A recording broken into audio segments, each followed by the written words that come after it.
Are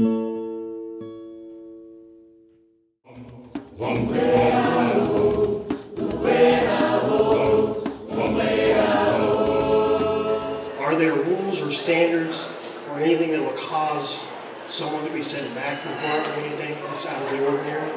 Yeah, definitely. We do have a code of conduct.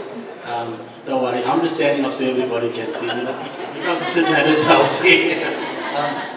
I mean, like, just like every household who has a father who has rules, that every child has to abide by those rules. The same thing, the same principles apply in Soweto Gospel Choir, is that we have a code of conduct. Obviously, I mean, like, we know how a believer is supposed to walk and behave. You know what I'm saying? But if you behave and walk accordingly, there'll be no need for you to be, you know, to be disciplined or corrected. Because most of the time as believers, we tend to judge and not correct.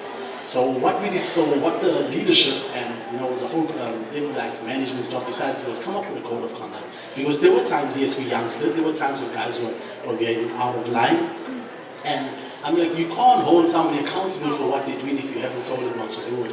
If they weren't told that, listen, what you're doing is wrong. So if I'm coming from a background of where I know that alcohol is accepted in what I do, you can't tell me that it's not allowed to do it yet, because you can tell me that I'm not allowed to do it yet. So what happened was, cut a long story short, the guys' management staff came up with a code of conduct, and these were the rules and everything that we had to abide to.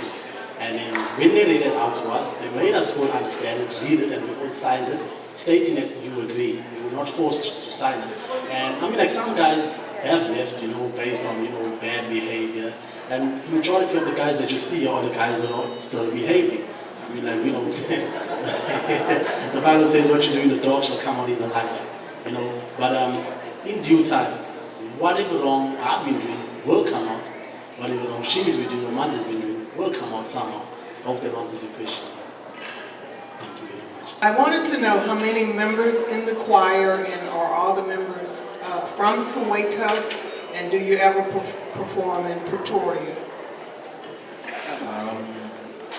I can say maybe 60% of the members are from Soweto, and 40% are just around the country. I'm from maybe an hour and a half away from Johannesburg, so I'm not a Sowetan.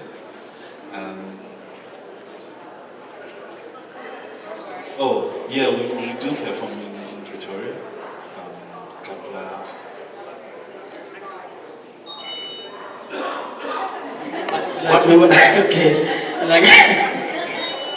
Like normally when we're at home, okay, let me answer this quickly. We've got 52 members. So this is the choir that you'll be seeing on stage tonight. It's a touring choir. And then we've got another one that does the local gigs at home. And then he's from Woodbank, I'm from Soweto. And we're in a place called White City. He's from Pietermaritzburg. So we've got like people from different provinces in South Africa. So yeah. And we do perform in Pretoria, yes.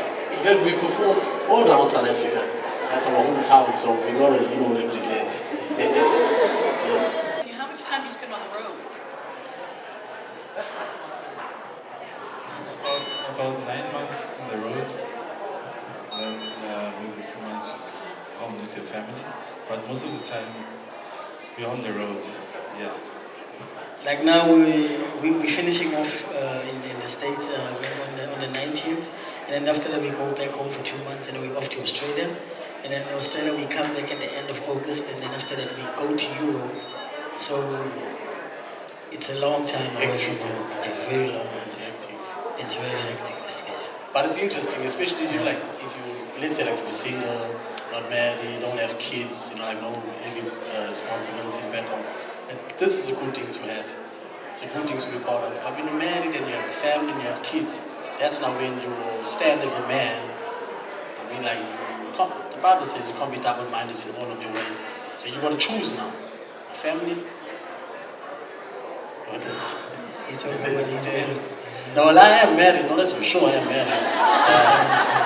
Yeah, so I'm actually speaking from experience. But this is actually my last tour. This is actually my last tour with the choir.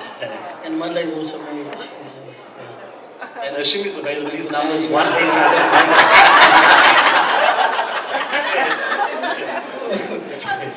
Hi, my question is, I see you've worked with Bono, and Queen Latifah, Aretha Franklin, Stevie Wonder. What was your experience and who's your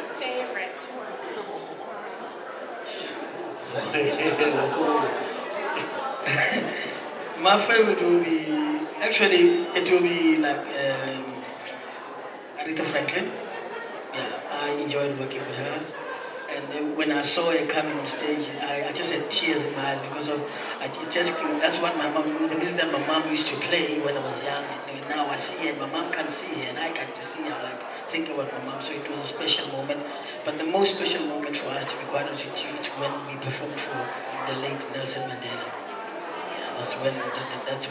When we got to touch his hand and speak to him in 2007 when we presented our first Grammy Award, and then he came in, and he was late actually, and we started singing.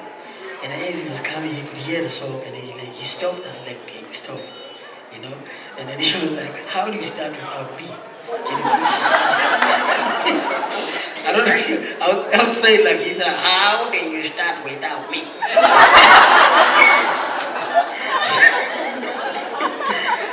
So then he came in and we had to start the song again and he was dancing with us. So we never forget those moments, and that's a special moment for the choir and for everybody. Thank you. Thank you so much.